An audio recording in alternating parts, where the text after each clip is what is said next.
Ça fait plaisir une victoire. Enfin, on termine ses qualifs. Et ça fait plaisir une telle victoire. Une manita, encore une fois, c'est la deuxième, face au Liberia, dans un stade de Tizi Ouzou. Masha'Allah. Masha'Allah. Incroyable. Franchement, incroyable. On ne pouvait pas mieux rêver pour terminer ses qualifs. Et après la grosse trêve qui va venir jusqu'au mois de mars. Et c'est un match intéressant. Il y a beaucoup de choses à voir. Certains te diront c'est un match un peu ennuyant, un peu, on va dire, sans enjeu. Oui, c'est le cas. Mais ça ne veut pas dire qu'il n'y a rien à retenir. Il y a toujours à retenir d'un match. Et c'est ce qu'on va voir aujourd'hui. Salam alaikum à tous. J'espère que vous allez bien. Bienvenue sur la chaîne Deuxième Homme. Deuxième vidéo depuis la reprise enfin. Et on va parler du match Algérie contre Libéria. Sixième match des qualifications à la CAN. L'Algérie est déjà qualifiée. Comme dit dans la dernière vidéo, on terminera premier. Et comme je vous ai dit dans la dernière vidéo, je vous avais dit que l'Algérie ne jouait pas le match à fond contre la Guinée équatoriale parce que ce match-là, à domicile, devant son peuple, avec la ferveur, avec toute l'attente qu'il peut y avoir, et avec les joueurs qui sont rentrés et les nouveaux entrants, on a vu des choses importantes. On a vu une équipe d'Algérie qui, dès le début, était très agressive. On a vu, euh, on a vu surtout déjà un poteau très rapide de la part de Kendoussi sur un bel enchaînement. Malheureusement, c'est pas rentré. Et après, sur un corner, le Libéria d'une frappe. Voilà, on va se mentir, ces genres de buts, voilà, ils tentent leur chance. C'est pas non plus une équipe catastrophique, hein. C'est pas une équipe faible, mais ils savaient quand même jouer un peu au football. Donc ils ont quand même tenté des choses.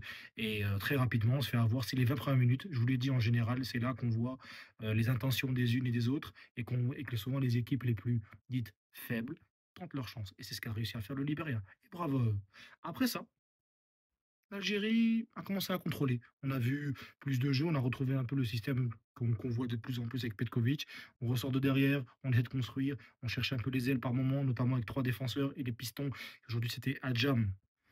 Machallah, Adjam, franchement, Adjam, je ne sais pas si Ait Nouri va jouer titulaire très longtemps parce que Adjam, il arrive à allier le côté un peu défensif, il arrive à être propre, un peu comme Farsi de l'autre côté. Je vous dis franchement, ceux qui pensent que Ait Nouri et Atal vont être les titulaires indiscutables de par un peu leur folie et tout, moi je vous dis, hein, du côté d'Atal, pour moi c'est fini, n'espérez pas. Et du côté d'Ait Nouri, Adjam a une grande carte à jouer parce qu'il est vraiment carré dans ce qu'il fait. Après, à voir donc on face à une équipe plus forte. Et Inch'Allah, on verra bien. Et franchement, comme je disais, l'équipe d'Algérie a commencé à dominer, a commencé à créer du jeu. On a vu qu'ils ne se sont pas non plus précipités. Et après, jusqu'au but de Mendy, sur le beau coup franc joué rapidement. Et après, jusqu'au but de Marez, sur la très belle action, avec un Guiri qui fait une première mi-temps et qui confirme de plus en plus ce que je dis, ce que je pensais en tout cas. Mais Guiri, c'est Mamacita, c'est Mashallah, c'est Allah Iberek, franchement, qui reste longtemps et qui devienne l'un des plus grands neufs de l'Algérie. Je souhaite à Chiacha, le jeune joueur Amin Chiacha de Copenhague, autant de réussite. Mais Amin Gouiri, c'est le football. C'est le football qu'on aime. Et franchement, premier mi-temps de très haut niveau. Et jusque-là, après, en deuxième mi-temps, l'Algérie a déroulé. On a déroulé, on a commencé à jouer plus calmement encore une fois. Ça a été un peu plus calme au début, on a eu des actions, on a vu beaucoup plus de jeux, beaucoup plus de tentatives, contrairement au premier mi-temps. Et après, évidemment, ça commence à faire des gros pressings, des vagues, des vagues. Le Libérien ne s'en sortait plus. Je crois qu'il y a une seule action, je crois, sur une action un peu incompréhensible. Il prend de vitesse tout gars, il passe entre trois joueurs et tout. Et à part ça, il n'y a rien. Le match aurait pu finir à 7. Et après, les buts, on commence à se déchaîner 3, 4, 5 à la fin sur l'action quand Abdelli rentre. Amoura, aussi, machallah, il rentre 13 minutes, un but, une assist. En 13 minutes. Vous voulez quoi de plus? Un but, une pas décisive, et encore, il aurait pu mettre deux buts, hein, si le défenseur ne la sort pas de la ligne, hein, avant même son but. C'est vous dire ce niveau de ce mec. Ce mec est au-dessus. Mais il rentre assist pour Gouiri, en même pas 5 minutes.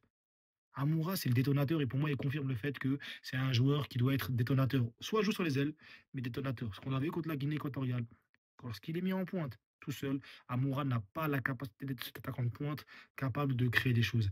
Et même si j'aime pas Bounja, il faut dire que pour moi, Bounja, je pense, et le seul aujourd'hui, on verra comment évoluera le cas du jeune de Copenhague, Chiacha, si je dis bien son nom, si je prononce bien son nom. C'est lui qui peut-être, il nous faut un joueur comme ça, un attaquant de pointe, avec des mecs qui tournent autour, parce que Guiri et Amoura, c'est des mecs qui tournent autour de l'attaquant. C'est des mecs qui sont mobiles et qui ont besoin de ça pour s'épanouir. Les mettre devant tout seul, ça n'est pas possible. Et on l'a vu lorsque Gouiri avait de l'espace, lorsqu'il a vu Moulger, je l'aime pas, mais il est un peu le joueur utile, mais pas utile. Parce qu'il est utile, parce qu'il permet à Gouiri d'éblouir le jeu, de s'épanouir. Mais en termes de joueur, c'est catastrophique. Les gens, je vais y venir, c'est pareil, j'ai commencé avec les flops direct. Gouiri, c'est un top, mais Bounjah, c'est un flop. Attal, c'est un flop. Il faut arrêter les conneries. Attal et Bounjah n'ont pas le niveau international. Aujourd'hui, face à une adversité faible, on a vu des déchets, des mauvais choix, des, des actions, on ne comprenait pas, les mouvements, des fois de l'individualisme, des fois. Attal, par exemple, ce qui est choquant, c'est que, je sais pas quel âge il a, je crois, il a plus de 26 ans, je crois. Je sais pas s'il est plus âgé que moi ou un peu moins, mais c'est un mec qui sait toujours pas défendre. Il a joué à Nice. Il a joué en Europa League, il a joué, je ne sais pas si en Champions League, mais en tout cas, il a joué en Europa League, il a joué des Cannes, il a joué avec de très bons clubs, il a joué en Turquie, et pourtant, il ne sait toujours pas défendre. Là, on me dit, là, une partie L7, ça se passe pas bien non plus. Je veux dire, il joue très peu, parce que je crois qu'il y a un nombre de joueurs étrangers qui est dépassé le quota. C'est pas possible. Et Bounjah, c'est pas. Bounjah, je veux dire, c'est compliqué. Parce que normalement, il jouerait jamais, je pense. Mais comme Petkovic n'a pas le choix et qu'il a besoin d'un mec pour permettre à Gouiri de s'épanouir, Bounjah doit être là. Et pour moi, ces mecs-là, à terme, ça doit être fini, hein. Et comme j'ai dit, dans les flops, Gouiri, masterclass. Hadjem, masterclass. Après, je vais pas citer Mahrez parce que Mahrez, il a aussi fait une très bon match. Donc, on va dire masterclass. Je suis trop habitué à l'insulter, enfin, à l'insulter, à lui tomber dessus. Mais surtout, un joueur qui m'a, pour moi, impressionné, c'est Ahmed Kendoussi. Ahmed Kendoussi, si tu vois cette vidéo, Choumaya, Choumaya, look at me, regarde-moi. Pour les trois langues, tu comprendras. Qui es-tu? Tu es un joueur exceptionnel. Franchement, un milieu de terrain pareil. Franchement, quand tu vois Zorgen, et que tu vois Kendoussi aujourd'hui, tu te dis, bon, l'adversité n'était pas ouf, hein. Attention, il n'a pas eu l'adversité de fou, c'est un bloc bas. Mais la qualité technique, le jeu, la simplicité, la capacité à être présent, à être mobile, à aider le milieu de terrain. Quand tu vois Zorgan et quand tu vois lui, c'est pas la même chose. Après, il y a Hicham Boudaoui, il y a Ben Nassar, peut-être Ben Taleb à un moment, il y a Awar qui va venir. Mais un mec comme Kendoussi, pour moi, peut pour moi être une parfaite solution. Et je pense que dans la hiérarchie, il est facilement dans le top 3 des milieux de terrain de notre équipe. Et je suis même pas sûr qu'il soit troisième. Parce que des fois, quand on voit Benasser, on ne sait pas où le mettre. On voit Awar qui joue plus 10. Euh, qui réellement joue 8 dans cette équipe? Est-ce que c'est Boudaoui qui est souvent blessé? Est-ce que c'est Zolgan qui n'arrive pas à convaincre? Est-ce que c'est Zerouki qui sont beaucoup trop lents? Pour moi, Kendossi, tu es ce milieu de terrain. Et depuis Steph, depuis qu'il a offert Steph, je fais un peu l'arabe, l'entente de ce tif, il était déjà très très bon. C'est un peu la génération, je crois qu'il est de la génération à Zorgan Boudaoui, je crois. Et franchement, c'est dommage qu'il n'ait pas réussi à aller à Lille, il a la Cléopatra. Il mériterait même de revenir en Algérie, ou en tout cas dans un club européen, pour s'épanouir. Parce que franchement, c'est un joueur vraiment de talent, je trouve, et qui mérite d'aller loin. 16 buts marqués, 2 encaissés, 5 matchs gagnés sur 6, et uniquement 2 buts encaissés et 0 défaite, ça veut dire. Peut-être que je me suis répété, mais en tout cas, vous avez compris. Est-ce que Petkovic a réussi pour moi? Et surtout, c'est au point de vue du jeu que je m'intéresse le plus. Et j'ai vu des choses intéressantes. Parce que contrairement au début, on a vu des enchaînements. On a vu une équipe. On commence à comprendre ce que veut Petkovic. Petkovic a trouvé aussi son système. Système à 3 derrière. C'est la meilleure manière de jouer. Mendy, Touga et Ben Sebaini, ça ne bouge plus. Avec Touga au centre. Peut-être qu'on trouvera des alternatives, je ne sais pas. Mais en tout cas, ces trois-là sont très très bien. On a vu que les latéraux, les pistons, je pense que Farsi, Hedjem, Ait Nouri, c'est peut-être les mecs qui sont partis pour jouer titulaire. On a une attaque avec moi, je pense que Gouiri va jouer. Marej, s'il reste en forme, je pense qu'il va jouer. Il faut dire que techniquement, il est incroyable. À gauche, Benrahma, Amoura, je ne sais pas encore. Mais au milieu de terrain, c'est ça le chantier. Est-ce que c'est Benasser? Est-ce que c'est Kendoussi? Est-ce que c'est Zerouki? Est-ce que c'est Zorgen? Est-ce que c'est Ben Taleb s'il revient? Est-ce que c'est Awar? Est-ce que. Ah oui, le joueur que j'ai pas cité encore, Abdelli qui rentre, qualité technique incroyable d'ailleurs. Vu que c'est Chelsea, je parle d'OM. Je reparlerai de lui pour l'OM. Eh, regardez-moi bien. Inch'Allah, il vient à l'OM. Vous allez voir c'est quoi un numéro 10. Parce que Amin Harit, là, qui n'est pas un numéro 10 de base, qu'on nous a placé en 10, ça y est, mettez-nous Imad Abdelli. Il coûte 10 millions max. Tu l'amènes au mercato d'hiver, t'es un vrai numéro 10 de qualité. Il a 25 ans, il est jeune. À la base, c'est un gros talent qui n'a pas non plus encore totalement démontré. Mais attention à ne pas faire l'erreur de ne pas le prendre l'OM. Parce que franchement, c'est ce genre de joueur que tu as besoin. Et voilà, bref, t'as des mecs comme ça, t'as Benzia, t'as Amoura, et t'as encore des joueurs comme Gigi qui manquent, et des joueurs qui pourront peut-être venir. T'as Ibrahim Maza, t'as Chiara qui arrive après. Il faut peut-être un peu essayer de trouver le seul point où je suis un peu en doute, c'est qu'il a fait jouer sur les derniers matchs, il a fait jouer Mandrea, Gendouz ou Kidja. Qui il est réellement le titulaire? Je sais pas. Je pense que Mandrea part titulaire. Parce que les qualifs Coupe du Monde sont plus importantes que ces matchs-là qui n'est pas d'enjeu.